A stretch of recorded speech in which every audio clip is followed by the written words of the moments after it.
El primer tema que trabajamos en filogénesis fue la etimología de las palabras filogénesis y ontogénesis. La filogénesis que nos habla del desarrollo de la evolución de una especie en específico, en este caso el humano, y la ontogénesis que nos habla del desarrollo individual de cada organismo de esa especie. El enfoque que buscamos como fonoaudiólogos es biológico, psicológico y social. El desarrollo biológico óptimo es importante, antes, durante y después del embarazo. Un daño en el primer semestre del desarrollo del bebé afectará el desarrollo anatómico y eventualmente afectará las funciones fisiológicas relacionadas con ese daño. El lenguaje y la cognición son funciones psíquicas superiores al nivel del sistema nervioso. A continuación hablaremos del desarrollo biológico cognitivo. Primero hablamos de 4 habilidades importantes en el desarrollo, que son la atención, la alerta, la vigilia y la motricidad. Después se habla de la sensa-percepción, que nos habla de cómo se procesa o entienden los estímulos que nos llegan a través de nuestros sentidos. Ahora llegamos a las funciones ejecutivas, que nos hablan de que son la organización de información, evaluar información, y las habilidades metacognitivas, que son las habilidades que tenemos para evaluar nuestras propias habilidades cognitivas. Como mencionamos antes, el lenguaje es una habilidad psíquica superior. Su desarrollo incluye lo fonético y lo fonológico, lo semántico, que nos habla del significado de las palabras, lo morfosintáctico, que es la estructura de nuestro lenguaje, y lo pragmático, que es el uso que se le da a ese lenguaje. Y como último ítem tenemos la comunicación, que nace de una necesidad. Es dinámica, continua y sistemática. Es social y está directamente relacionada con el crecimiento social de una sociedad. Bueno, en el día de hoy les voy a hablar sobre la prehistoria, historia y actualidad. En la prehistoria, la comunicación surgió a partir de una necesidad, desde nuestros primeros antepasados. El cerebro creció en las últimas humanidades. Su primera comunicación fueron los signos, símbolos, señales, en las cuevas o cavernas, y los gestos, que hacían ciertos sonidos no iguales a los de nosotros, ya que su faringe era de menor tamaño. Pero con la necesidad en nuestra forma bípeda, que adquirimos según la evolución, esos órganos de fonación fueron agrandados. Por otra parte, en la historia comenzaron a surgir nuevas formas de comunicación, ya que apareció la escritura. Y estas distintas formas de comunicación son las siguientes: los jeroglíficos, que fueron piedras o paredes; los papiros, antecesor del papel; los símbolos pictóricos, palabras y sonidos; la caligrafía china, sistema de escritura. Esta caligrafía china se remonta a más de 3000 años. Normalmente todos son realizados con pinceles y tinta.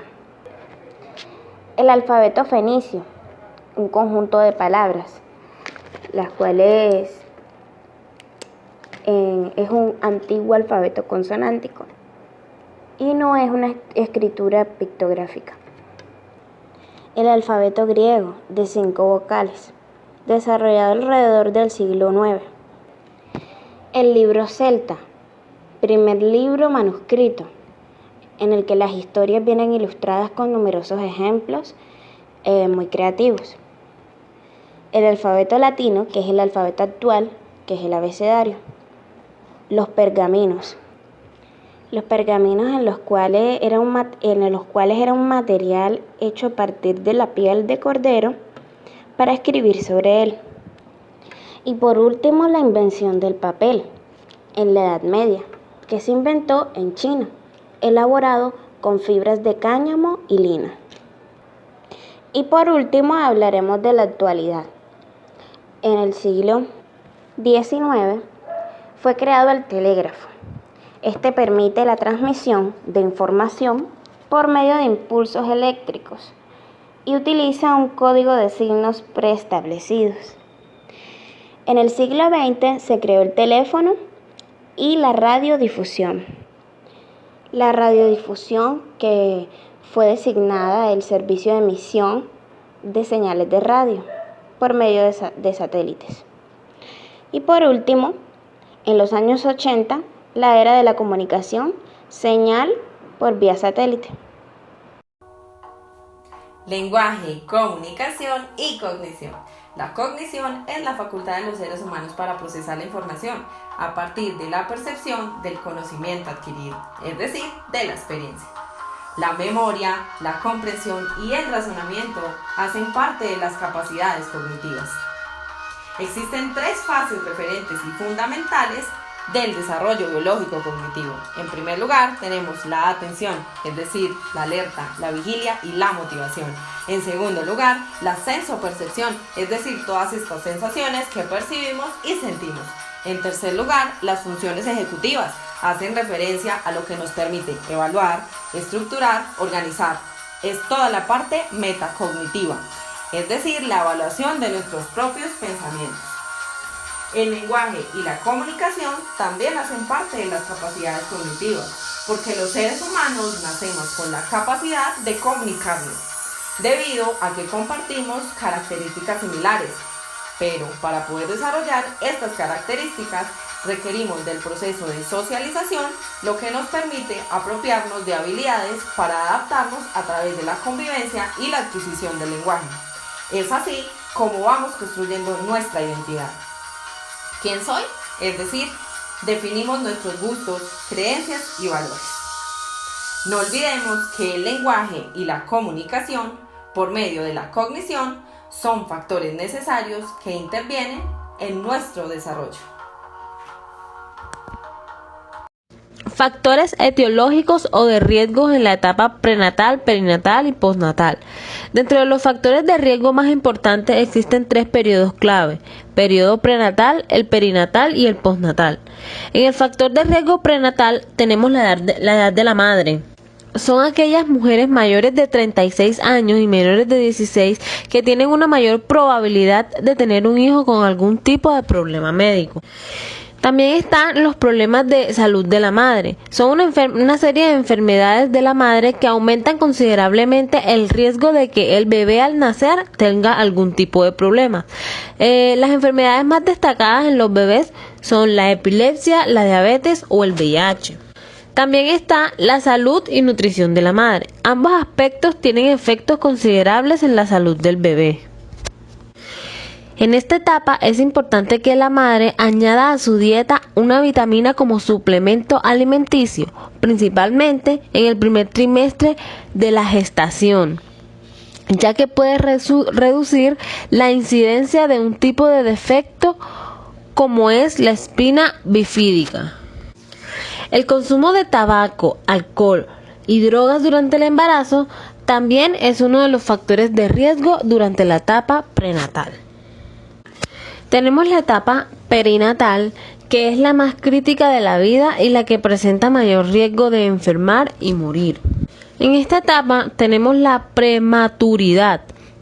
Es la que determina si un bebé es prematuro o no.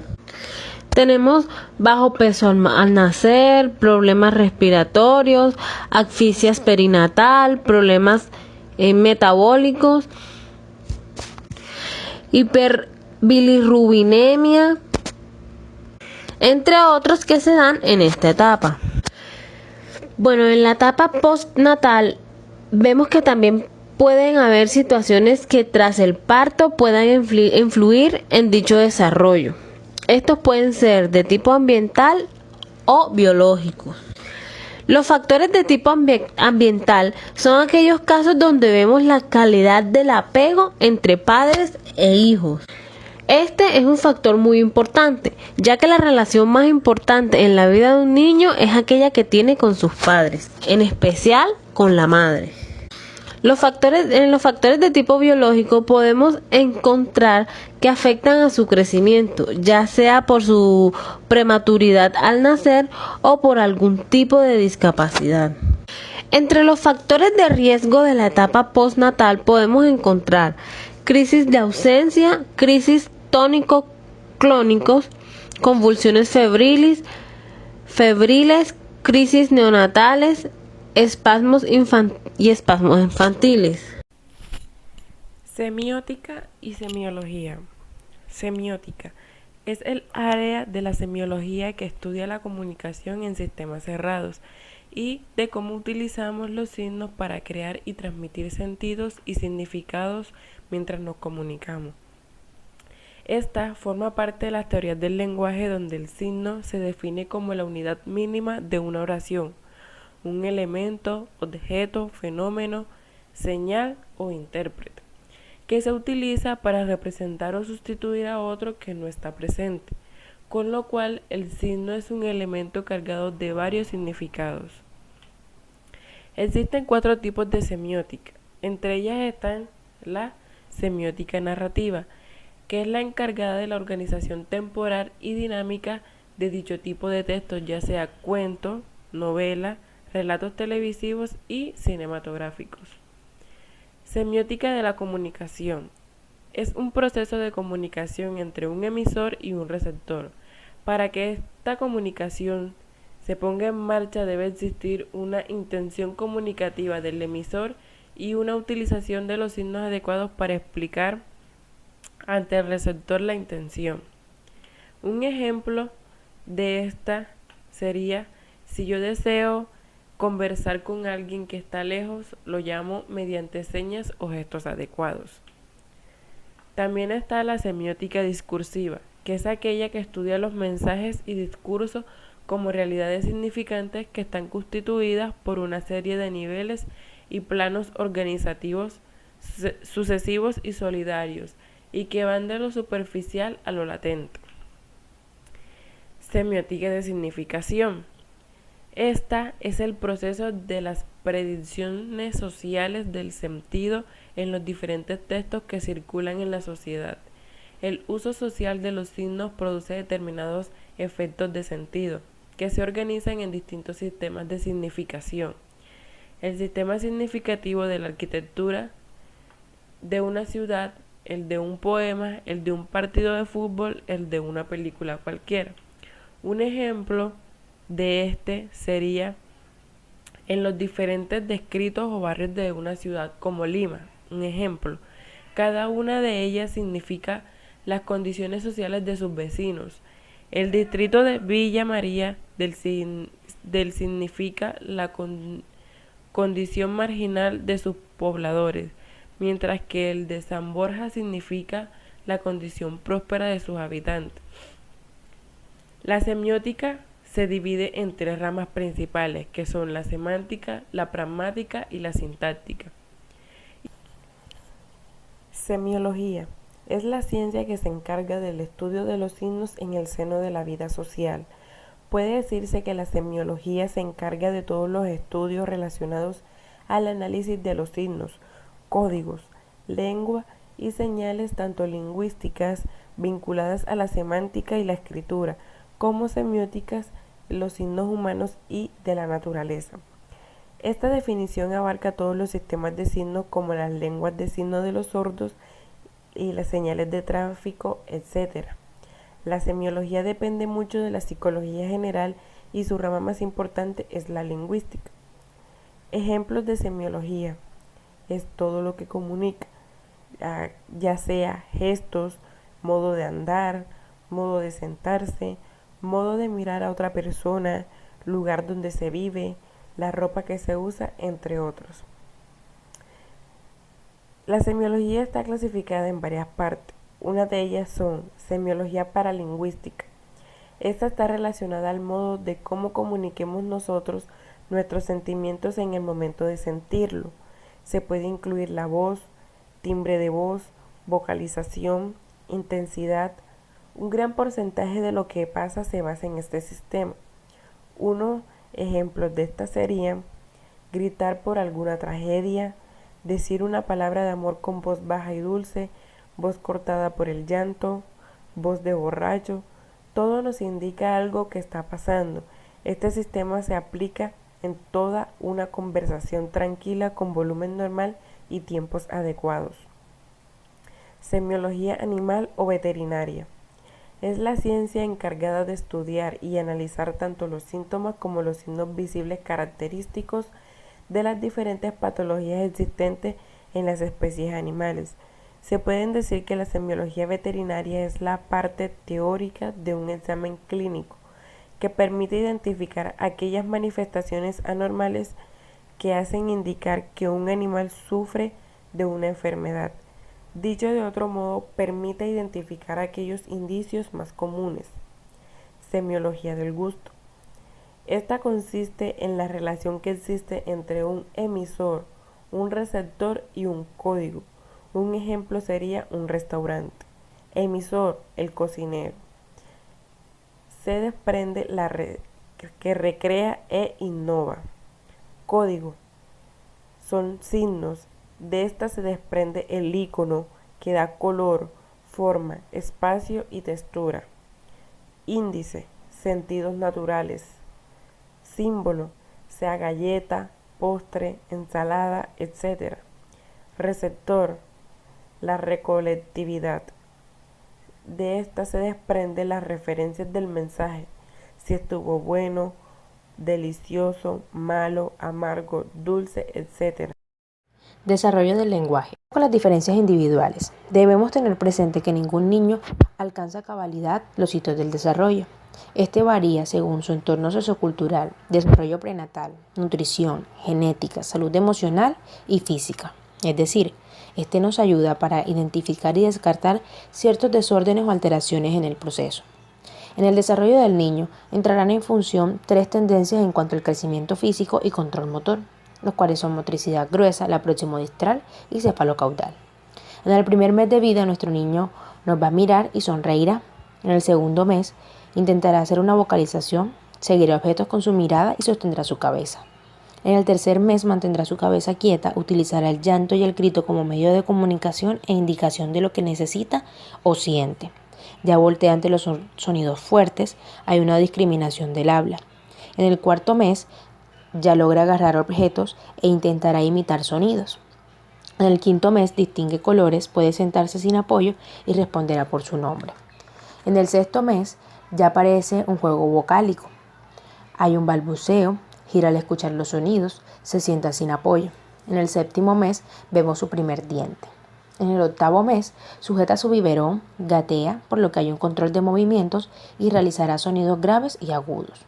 En el noveno mes se mantiene en pie brevemente sin ayuda y los sonidos sostenidos son los que vamos a apreciar.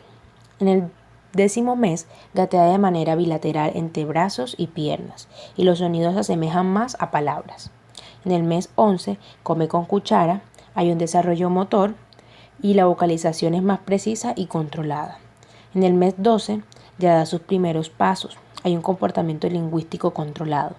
Hasta esta instancia hemos hablado de la etapa prelingüística. En esta etapa se ayuda el desarrollo con los campos sensoriales que el niño pueda experimentar. Aquí nuestro niño adquiere conductas y habilidades porque hay una interrelación entre el adulto y el niño. Aquí damos inicio a la etapa lingüística. Ya iniciará a emitir frases cortas, hay un lenguaje estructurado, será fundamental el óptimo desarrollo del lenguaje, manejará un vocabulario con el yo y el mío, alcanzará un vocabulario aproximado con 200 a 300 palabras, inician a tener independencia, sus nuevas capacidades locomotriz y comunicativas fortalecerán su desarrollo motor y nuevos medios de exploración. Las emisiones espontáneas. A partir del año hay una construcción del habla y ampliación del vocabulario. Ayudará a repetir y hablar de manera clara al niño. Debemos tener presente que nosotros los adultos facilitaremos o atrasaremos el proceso del lenguaje en nuestro niño. En los 2 años hay un refuerzo en sonidos onomatopédicos. A partir de 3 años encontramos la conducta con el juego simbólico. Hay una enorme ampliación del vocabulario, aproximadamente de 1000 a 1200 palabras. Hay una construcción de oraciones simples, omitiendo conjugaciones. Hay un manejo de verbos regulares, reflejan con facilidad aspectos en su entorno lingüístico como la entonación. A los 4 años maneja su memoria y el control motor, tiene habilidades lingüísticas, expansión en el vocabulario. La comunicación en esta etapa se considera importante para ellos. A partir de los 5 años nos encontramos con la etapa lectoescrita. Hay una integración física, control motor fino, comprensión del tiempo, encontramos habilidades cognitivas e imaginativas. Aumentan sus historias, el desarrollo de las emociones, tiene sentido del humor, Y en la etapa de los 6 años ya usa oraciones complejas. En los 7 años ya nos cuentan todo lo que le sucede. En los 8 años nos comunica todo lo que piensa. En la etapa de 9 y 10 años tiene una excelente comprensión. En los 12 años ya hay definiciones más adultas. Ahora bien, durante los primeros 6 años de la escuela, con tan solo 12 años nuestro niño es capaz de desarrollar capacidades cognitivas y comunicativas, iniciando a la etapa adulta. En estas instancias se vuelve para él más relevante la escuela y sus amigos. A igual medida experimentará cambios físicos ligados a las emociones, desarrollando en él ambientes colaborativos, fomentando relaciones interpersonales. Se considera el centro de atención. A esta edad de los 12 años ya ha pasado de ser un bebé y entrar en la adolescencia casi adultos independientes, ya alcanzando un ligero avance en la maduración cognitiva y lingüística. El ritmo general del desarrollo resulta asombroso. No olvidemos que su lenguaje tiene gran velocidad en los primeros años de vida. Colocando ahora la mirada en Piaget, nos encontramos con la descripción del desarrollo cognitivo. Sucede en 4 etapas cualitativas distintas que representan patrones universales del desarrollo. En la primera etapa sensomotora, que va de 0 a 2 años, se aprende la conducta propositiva, el pensamiento orientado a medios y fines, y la permanencia del objeto, es decir, el aprendizaje mediante los sentidos e interrelación con los objetos.